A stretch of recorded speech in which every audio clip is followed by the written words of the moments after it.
I love you, Daddy. You too.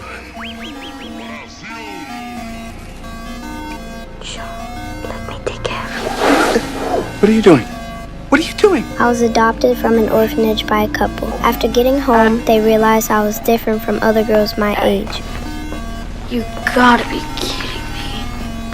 After seeing my unique style, my adoptive mother, Kate, told me this outfit wasn't appropriate for school and asked why I wouldn't wear the jeans she bought for me. After hearing Kate's words, I responded angrily.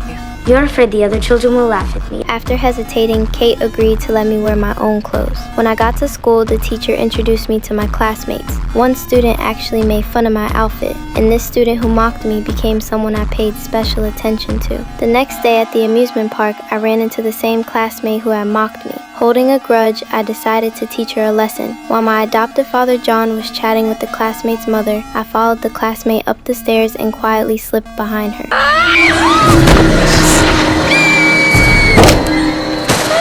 This scene happened to be witnessed by my deaf younger sister who was under the slide. That evening when we got home, John asked me if I had pushed the classmate down on purpose. I said the classmate accidentally slipped down on her own. Kate immediately used sign language to ask my sister if I was telling the truth. To cover for me, since I had just arrived at the house, my sister signed that the classmate had indeed slipped on her own. Kate turned and walked away. I flashed a triumphant smile. After the kids fell asleep, John and Kate wanted to be intimate. I suddenly burst out at that moment. This startled them instantly. They hurriedly got dressed and went back to their room. The next day, Kate came to my room wanting to talk to me about what happened last night.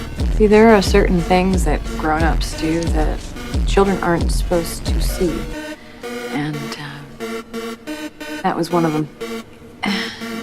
When grown-ups love each other very, very much, they want to show each other that love. They want to express it. I know. They fuck.